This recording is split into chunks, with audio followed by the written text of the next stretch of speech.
Welcome. My name is Frank Wagster, and I'm a member of the Wagster class of 2012. For our class project this year, we are interviewing leaders in our area to get their insight on what qualities of leadership are and how they have developed these skills. We call the persons that we are interviewing the leadership legacies of our West Tennessee region. I'm pleased to have with us today Charles Farmer, former mayor of Jackson, Tennessee. Charles, thank you for agreeing to share your thoughts of the subject with us today. And before I start asking questions, I'd like to mention to our viewers that Charles is an attorney. He is a past Madison County attorney and has practiced with the law firm of Spraggins, Barnett and Cobb until his retirement. He was mayor of the city of Jackson from 1989 until 2007, and he has been named the Jackson Exchange Club's Man of the Year, the Tennessee Municipal League's Man of the Year, and has served on many boards and local civic organizations. Let me begin with the first question. Charles, what influenced you as you grew up that led you into politics and gave you the desire to become a leader in your community? I guess the thing that got me most interested in politics was the activity of my oldest brother in politics, and his interest in politics caused me, as I think a 5-year-old, to be passing out cards for Buford Ellington in his campaign. I think I got $5 a day to do that, but only got to do it one day. And I really, from very, very early, was, for whatever reason, I think mainly because of my oldest brother, interested in politics and watched the folks who were involved in that process, particularly the governors and presidents, and just was inspired, I guess, to be like them. Right, so you were interested not just on a local level, but also in national politics also. And yeah, actually, I never, the thought of being a local politician never occurred to me. I just was turned on by the candidates for governor and president. Mm-hmm. What did that look like? Fun thing to do, or was that? No, it looked like a good thing to do. I saw the reasons. My brother, for instance, was interested in it. He was interested in it for the right reasons. He wanted to make a difference. He had a saying, every man has the ability to change the course of history, and everyone should try. And at that age, that was inspirational to me. Yeah, I was going to ask you the question of who the persons were that influenced you and were most influential, I guess you'd say, as you were growing up. And it sounds like it's your brother, and that's Jim. I'm assuming who you're talking about. But. No question about that. My first ambition was to pitch for the Yankees. He was also the inspiration for that. He bought my first glove and bat and played ball with me. It became pretty obvious at about 16 I wasn't going to reach that goal. But there's no question that he was, if anyone influenced me, it was Jim. Well, from a leadership standpoint, do you think, like playing ball, there's certain, like sports activities or a team activity, do you think there are things when you were growing up that helped you in being able to lead others as you were mayor and so forth? I mean, well, I think certainly everything that happens to you to some extent shapes what your qualities are, including leadership qualities. I had to be the pitcher on the baseball team. I had to be, or at least was, always the president of the class. So yeah, those things influence your leadership qualities, because if it's something you want, you learn what it takes to have people respond to you in a favorable way. When you became mayor of the city of Jackson, and I remember this pretty well, that was when we had, prior to you becoming mayor, we had a mayor council form of government. We had a mayor and 3 commissioners. And there was a transition going on where it became a mayor council form of government, more representative. And then also at the same time, the school systems were merging. And, you know, in my mind, that was an extremely controversial, if you want to say that, time in the government of the city of Jackson. And I always admired and was amazed at how you were able to weave your way through all that. Can you give some insight as to what you had to deal with and what how you accomplished getting the city of Jackson through this pretty stressful, I would think, undertaking? Well, I would like to tell you I overcame all sorts of adversity, but the truth is, I considered it easy. It was 2 things that I was, those were 2 things I was very much for. I was convinced when I ran for mayor that the attitude of the city was they were ready for a change. And when we tried to consolidate, something very unique happened for different reasons and different motives, but nevertheless, everybody who needed to be for something was for something. You know, whether it was the county commission because they thought it would alleviate them financially, or whether it was because of me, because I thought it would solve the race problem.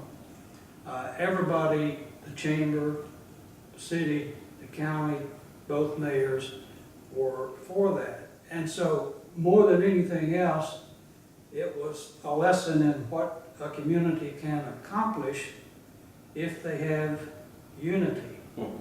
Now, we could have a long discussion about whether it accomplished what we wanted it to accomplish, whether ultimately it was a good thing or a bad thing, but it is, I think, the perfect example of what a community can do if they can ever spend enough time with each other discussing their differences and opportunities to reach a common consensus about something and everybody get on board. Right. Yeah. And another thing is, I know, I was talking about the schools consolidating, and they've been consolidated now for close to 20 years, I guess. But I know one of the issues that's come up lately is charter schools, and I know you've been involved in that to some extent. And really, I guess my question is really not about charter schools, even though you might give me some insight as to why that needs to be. But the bigger question to me is, we're having problems in our schools. And in my opinion, a lot of it has to do with discipline and how you manage that. Any ideas on what your thoughts are on how that can be, I guess, remediated or can be made better? I really don't have a solution to the problems in public education. And a discussion of those problems would take far more time than I'm sure we will be allotted. And it concerns me to some extent that our discussion of education, at least in this area, usually centers on the issue of discipline. Because personally, I think that's the least of our problems, although that is a problem. I think it's more a symptom than the cause of our deficiencies in public education. The truth is, in many of our counties, we just have not had the commitment to education that's manifested in our physical facilities, and how we think about and treat our teachers. Many people have simply decided that there is no future in education. And so private schools or charter schools or homeschooling is the solution. And I think communities, including my own community, Madison County, I think you can see in the ups and downs of industrial recruiting the feeling that we have not fulfilled, for instance, the promises of consolidation. And so we're not doing a good job of convincing industrial prospects that we can provide the kind of employees they want. Yeah, I know a lot of the industrial, the new industries that are looking in our area. Of course, the main thing they're looking at is the availability of skilled labor. And, I know it's hard to say, or direct a certain skill to a new company coming in because you don't know what it's going to be. But it seems like everyone needs to be heading into a higher education mode. And what do you think about that, as opposed to, it seems like nowadays the vocational skills seem to be lesser of a push, I guess you'd say. I hear everybody, I went to a graduation yesterday and they said, if you've got a college degree, you're going to make more money than you did if you didn't get a college degree. Do you think the vocational level, the mechanics and the construction workers and so forth, do you think their education level needs to be higher before they go into that vocation, or any ideas on that? Well, that's always been something I struggle with. It's a wonderful thing if your child is headed to college and graduate school or whatever, but communities need to be realistic, and public education in many of our West Tennessee communities is not the place where you're going to find the future students of Harvard.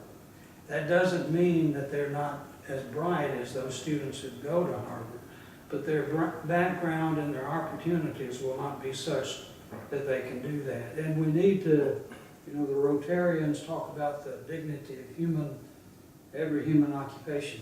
And there is dignity in every human occupation. And we need to understand that qualifications for today's industry go beyond what one gets if they get a liberal education. We need to remember that Bill Gates, Steve Cobb, and Steve Jobs were not academics, Right. and they didn't finish college. And I guess the last question, there have been a lot of books written about developing leadership skills, and I'm sure you've been given and read several of them. And it's obvious from your career, and having been mayor for 18 years, that you've had some leadership skills. Do you have any advice to people watching this video as to what you might do to develop those skills, leadership skills? Well, the best thing to do is read about leaders. I'm now in the middle of Robert Carroll's book on Lyndon Johnson, Passage to Power. And there's so much in there about not only Johnson and his leadership, but also all the Kennedys and other people. And people like Steve Jobs and Bill Gates. But you lead by understanding, or at least thinking you understand. If you're talking about political leadership, where people need to go, what direction that you ought to carry them in. And the truth is, most people want to be led. Now, in today's environment, most of our political figures are afraid of their shadow, so to speak, and there frankly is not much leadership. But people want to be led, and so a leader has to understand it's his function to give the answers. You're not always going to have the right answers, but if you don't try to provide the answers, you're never going to have the right answers. So you got to have a little bit of courage, and you've got to be willing to go against what seems to be against the grain. Because the truth is, the only people you hear from are the negative people. Right. You know, if you look at letters to the editor, you don't see letters to the editor of people praising anybody. They're complaining, and we on every level because of talk radio or the various cable channels or the diminished print media, there's just conflict and inability for people to be together. So I looked at the history in Jackson of some of the big decisions made by previous mayors and council members, and almost in every instance, including, for instance, our hospital, in almost every instance, there was enormous opposition. And I have found in my own thinking and feeling that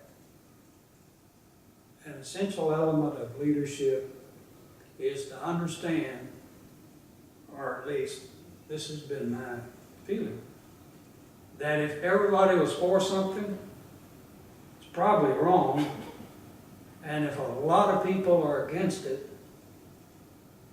it's more likely to be a good idea. It's probably needed, yeah. Well, Charles, I appreciate you taking the time to share your thoughts with us, and I believe this video will provide insight for the future viewers and about what it takes to be a leader in our community. So Thank you. All right, thank you. All right.